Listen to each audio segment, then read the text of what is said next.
we're going to be working on a logotype today. So read through D2L, get some information about what we're doing. But we want to work with display text and text type. So learning how to set display type, there are 2 chapters in this tutorial, LinkedIn tutorial by John McWade. It is different than the norm. Our slide tutorial here, will kind of go over the basics, and I might kind of skip through it on the video, so make sure you go through here. Logotype, and you're going to create 2 designs. Oops, remember my shadow? We're going to do 2 designs, and you're going to choose one of these locations: Whispering Pines, Moonlit Secrets, or Paradise Escape. Choose one, and then you're going to make 2 logotypes from it. You can use one display typeface, or you can try a secondary typeface for the second design. Okay, there will be a secondary copy. It's like a tagline, and it's going to be American Travel at the bottom, somewhere near the logotype. Okay, you're going to be choosing display type. So display type is generally not going to be used in like paragraph form because it's design. It might be a little odd to read in small font sizes. So work with display type. We're going to be using glyphs and ligatures to modify it. And here's your setup: 7x5, 2 artboards for 2 designs. And again, saving as an AI file, and then sending in an Adobe PDF for grading. Here's one sample.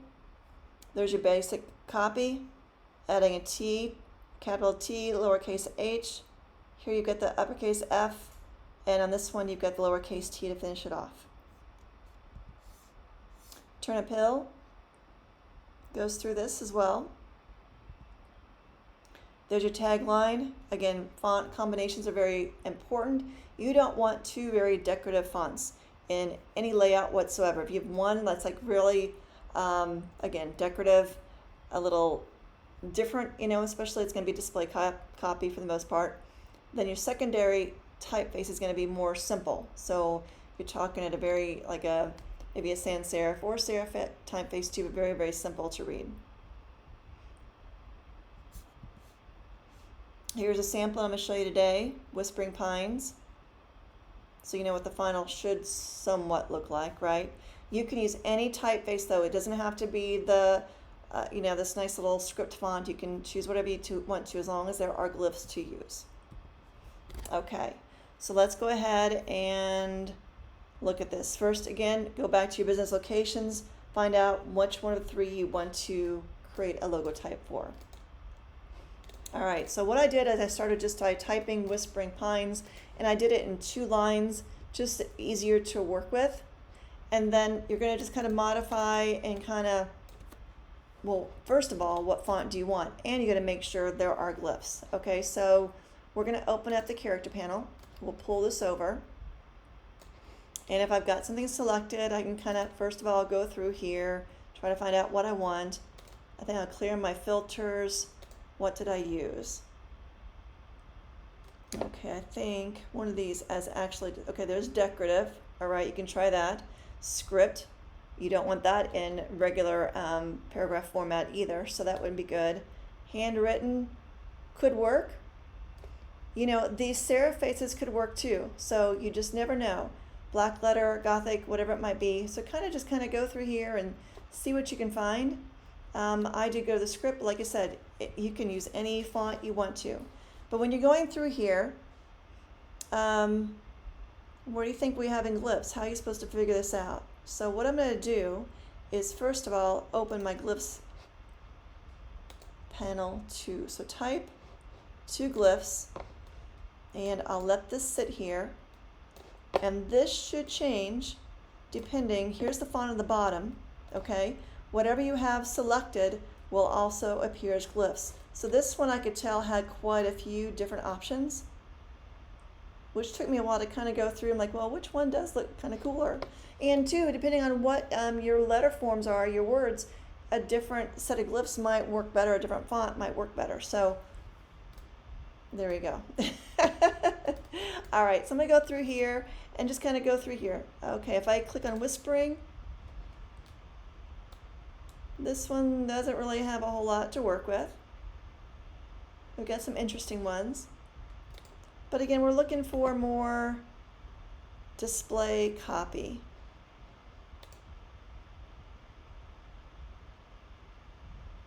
Okay, let me see.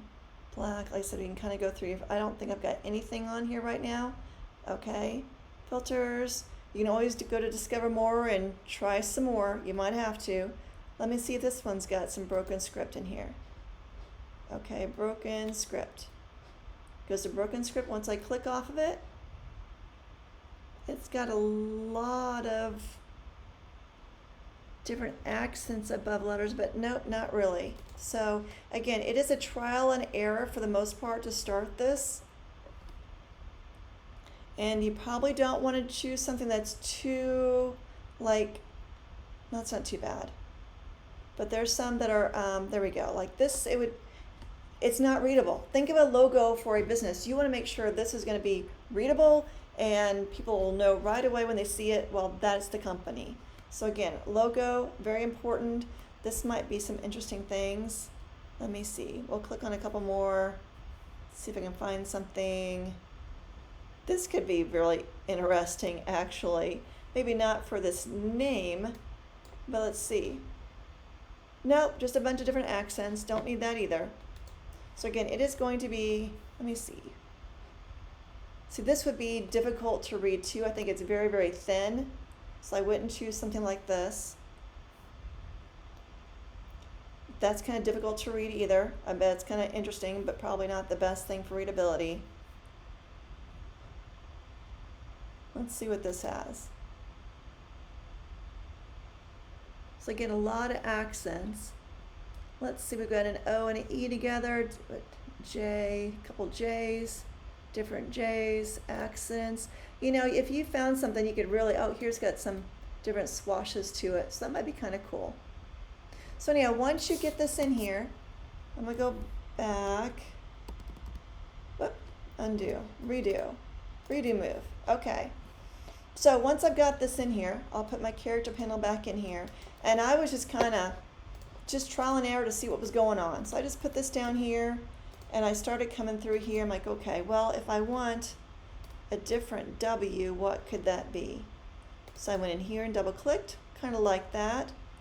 Figured that H should be giving me some interesting things. E, F, G, H. And I like the swash with the left swash at the top. I didn't, this one down here really didn't do anything for me because then it's kind of pushing it off. That might be like a last letter form. That might be okay. You've got that one. You've got that one. So you can just click in here and, you know, put a bunch of different things in here. Put a space in there. Try the different I's. C, D, E, F, G. I can't. I, double click. Double click. That looks the same. I'm not sure why that's different. And here's an I at the end too, right? Not going to need that. So it's just about kind of going through here and trying to figure out, well, I like these letter forms and I don't really like this.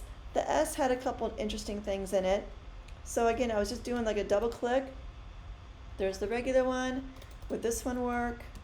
Would this one work? Because it's different than the regular. And then I've got the accents, which I don't want. And then I checked the P, and then I checked the G also.